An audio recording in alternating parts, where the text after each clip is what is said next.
Bueno, buenas tardes a todos. Soy el doctor Marcelo Pardini. Muchos o la mayoría me conocen de la atención en nuestra sede de Culpina y San Martín. Bueno, ante el pedido de los queridos compañeros de la obra social y amigos, voy a intentar explicar en estos breves minutos con respecto a lo que estamos viviendo de la pandemia del coronavirus, tratar de aclarar algunos puntos que, a mi entender, me parecen fundamentales en este periodo que estamos transitando, que todos conozcan como información pública general, sin adentrar demasiado en terminología médica, pero para que básicamente todos puedan entender lo que estamos pasando. Hay multitudes de videos, información que lamentablemente muchos no contribuyen a la información general de la gente, más creo que terminan confundiendo y haciendo entrar en pánico a nuestra población con respecto a lo que estamos viviendo. Y lo digo desde el punto de vista médico, por ser médico también del hospital público, tener un servicio a mi cargo en el hospital público, entonces puedo hablar desde el punto de vista de la obra social y puedo hablar desde el punto de vista de la salud pública, que es lo que tanto amamos y queremos desde que nos recibimos, ¿no? Voy a hablar de 4 puntos fundamentales con respecto a esta pandemia, que serían la gravedad de la situación hospitalaria, qué podemos hacer para evitar el contagio y si estoy contagiado o pienso que estoy contagiado, ¿qué puedo hacer? Bien, en cuanto al primer punto, quiero aclararle que de cada 100 pacientes que tenemos confirmados, 80 son casos que nosotros llamamos leves o asintomáticos. Esto quiere decir que la enfermedad se autolimita sola y luego de un periodo de aproximadamente 2 semanas se cura. Son síntomas leves, puede tener fiebre, 38 más, tos seca, dolor de garganta, lo que nosotros llamamos orinofagia, disgeusia, que es lo que nosotros llamamos que le falta el gusto, anosmia, que es la falta del olfato, y ahora estamos viendo en algunos casos, mucho menores, reacciones cutáneas, ¿sí? Sin entrar en terminología médica, quiero decir que son el 80% de los pacientes son casos leves, que en 2 semanas la enfermedad se autolimita, a veces tenemos que hacer un tratamiento sintomático y la enfermedad se cura y quedan inmunes a esta enfermedad y no les trajo mayor inconveniente. Es más, quizás ninguno o muchos de ellos ni siquiera se han dado cuenta de que han padecido la infección y la han pasado casi en forma totalmente asintomática. Y de estos 100 pacientes, sí, 20 son lo que nosotros llamamos los casos severos. Son los que el virus entra por boca, nariz, y va hacia los pulmones. Y ahí es donde se complica con cuadros de neumonía y son los cuadros de dificultad respiratoria que nosotros realmente no queremos que lleguen, pero sabemos que hay 20 pacientes de estos 100 que van a entrar en estos cuadros. Ahora igual acá hay que hacer una diferencia. Este es un virus que tiene un altísimo contagio, para que se den cuenta, tiene 4 veces mayor infectividad que el virus de la gripe, ¿sí? Entonces, de estos 20 pacientes que yo dije que de cada 100 venían, que eran cuadros que nosotros llamamos graves, entre 15 a 17 de estos pacientes en 2 semanas quedan curados, por supuesto, son internados con un tratamiento médico y se van sin ninguna secuela a su casa. Solamente entre 3 a 5 de estos 20 pacientes pasan a lo que nosotros llamamos la UTI, la unidad de terapia intermedia, y que sí, estos pacientes tienen una alta mortalidad, entre el 25 y el 50% de estos pacientes tienen posibilidad de fallecer. Pero piensen que estamos hablando de 3 a 5 pacientes de cada 100. O sea que estaría diciendo aproximadamente que si hablamos de 4 pacientes, solo uno de estos pacientes de los 100 tendría posibilidad de fallecer. Esto, para que quede claro, más o menos en términos estadísticos, estamos hablando de que los menores de 50 años tienen un 1,5% de probabilidad de fallecer. Y los mayores de 80 años sí, por supuesto, tienen mayor posibilidad de fallecer con un 15% aproximadamente. Por supuesto, si estos pacientes tienen a su vez lo que nosotros llamamos enfermedades concomitantes, llámese diabetes, inmunosuprimido, problemas pulmonares como el asma o la enfermedad pulmonar obstructiva crónica, que es el EPOC, obviamente la mortalidad de estos pacientes puede aumentar, ¿sí? Y es importantísimo aclarar que en estos casos leves generalmente incluimos a los niños, porque esta es una pandemia que no afecta mayormente a los niños. La mayor parte de los niños son asintomáticos, pero sí pueden transmitir el virus. Por esto hay que evitar el contagio con el contacto con los adultos mayores. Bien, en cuanto al segundo punto, el de la situación hospitalaria, y lo hablo como médico de un hospital público, la verdad, los hospitales en estos momentos, y por supuesto todo esto es muy dinámico y varía, al día de hoy no tenemos hospitales colapsados. Ni siquiera nos están faltando camas, tenemos camas todavía ociosas, por suerte, en la unidad de terapia respiratoria. Y la provisión de insumos, sí, bueno, en algunos casos puede estar un poco afectada, en otros no, pero en general estamos cubriendo más o menos las expectativas. La conclusión es que todavía tenemos camas y tenemos respiradores disponibles para un mayor número de pacientes, y eso es muy bueno, eso es muy, muy bueno. Por supuesto, también nos estamos preparando para lo que pudiera venir. Ojalá no venga, lamentablemente puede llegar a venir.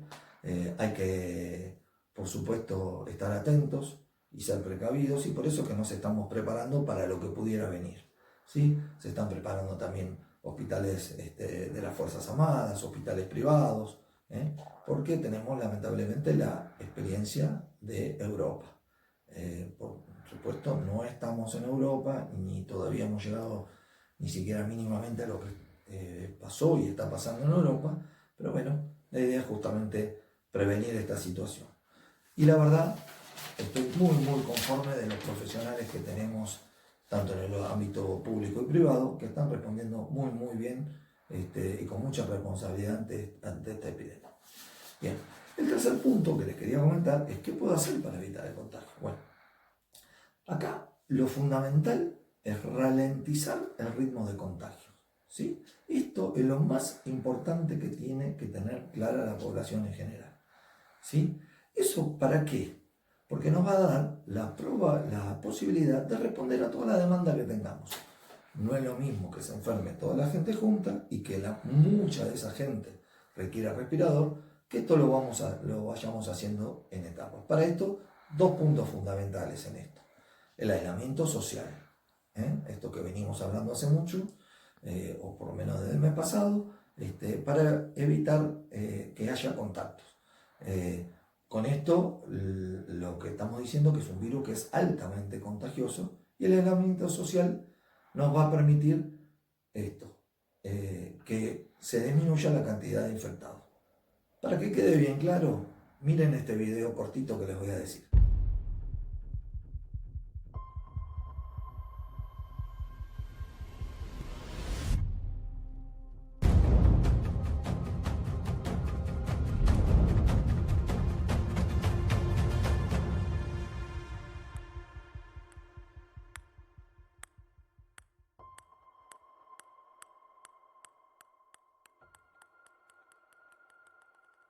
Bien, el otro punto fundamental, ¿cuál sería? Demorar el pico. El pico. El pico, que es la mayor cantidad de infectados que tengamos en un momento dado.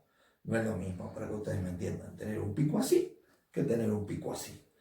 La cantidad de infectados quizá pueda ser la misma. La diferencia es el momento en que tengamos la mayor cantidad de infectados y el tiempo en el cual lo tengamos. Y esto también, para que vean gráficamente de qué les estoy hablando y de lo que nos puede permitir a la salud pública poder responder a esta situación, es fundamental demorar el pico. No es lo mismo un pico, vuelvo a repetir, el pico alto, que el pico amesetado que nosotros llamamos. Miren este videito.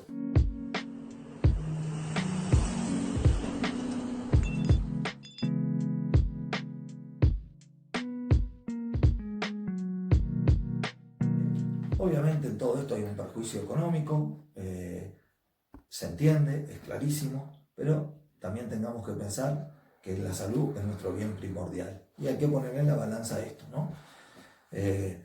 Acá podría hablarle en cuanto a la población, aparte del aislamiento social y demorar el pico para ralentizar lo que habíamos hablado, el ritmo de contagio, todas las medidas que ustedes ya saben y que la verdad no quisiera empezar a repetir, la importancia del lavado con agua y jabón de las manos, el alcohol en gel, eso lo tienen en todos lados y creo que es bastante claro.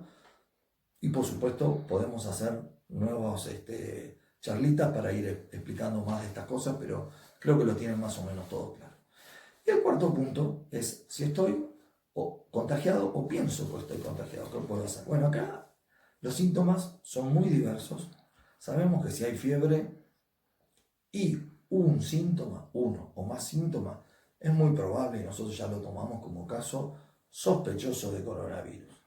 La fiebre generalmente es mayor a 38 grados y como les dije, los otros síntomas son el dolor de garganta, la falta de olfato, gusto, tos seca, y por supuesto ya llegar a una dificultad respiratoria es algo mucho más importante. Por supuesto, si tiene antecedentes, la persona tiene antecedentes de un viaje, aunque todo esto, bueno, ahora ya quedó un poco más rezagado, ¿no? No era lo mismo marzo que abril. El antecedente de un viaje o el antecedente de haber estado en contacto con un caso sospechoso o confirmado va a cambiar mucho, ¿no? En cuanto a estos pacientes con alguna sintomatología. Los hospitales nos estamos preparando para recibir esto, se están formando las UFU, no sé si habrán escuchado hablar, que son las unidades febriles de urgencia, que están en el hospital, a un costado de la guardia, y son justamente para recibir estos pacientes. Hay que evitar el pánico, no colapsar hospitales, fundamental, porque la vacuna creemos o esperamos o tenemos esperanza que va a salir dentro de muy poco tiempo, se está trabajando intensamente, entonces sería bueno que podamos pasar lo mejor posible, por decirlo de alguna manera, esta epidemia que estamos teniendo ahora, ¿sí? Tenemos muchos fármacos y muchas cosas nuevas que estamos experimentando y que están dando resultados en la atención de nuestros pacientes internados, así que a no desesperar, estamos teniendo muy buenos progresos. Por supuesto, los mayores peligros los tenemos donde hay conglomerados urbanos, y en eso pasamos al punto 3 que decía lo de la importancia de la población, ¿no? De lo que tenga que hacer. Donde más tenemos obviamente afectados es en la ciudad de Buenos Aires y el área metropolitana, ciudades en Córdoba, por ejemplo, ciudades como Altagracia, Río Cuarto, la misma ciudad de Córdoba, Santa Fe, Ushuaia y Chaco. Esos son los lugares que tenemos más afectados. ¿Cómo hacemos desde el punto de vista médico? El diagnóstico es muy simple, con la clínica y la radiología. El diagnóstico siempre de certeza ante caso sospechoso, más si tuvo antecedentes, como le dije, de contacto o de viaje, es hacer el hisopado, la famosa prueba del PCR, y con eso confirmamos si tenemos o no la enfermedad. Básicamente, estos son los 4 puntos que yo les quería hablar y quería llevarles tranquilidad. Estamos haciendo todo lo necesario y todo lo correcto para frenar esta epidemia. Así que, entre ustedes y nosotros, seguramente lo vamos a poder superar, y dentro de muy poco tiempo nos vamos a poder estar viendo personalmente en nuestra sede de nuestra querida obra social. Muchas gracias a todos y a su disposición.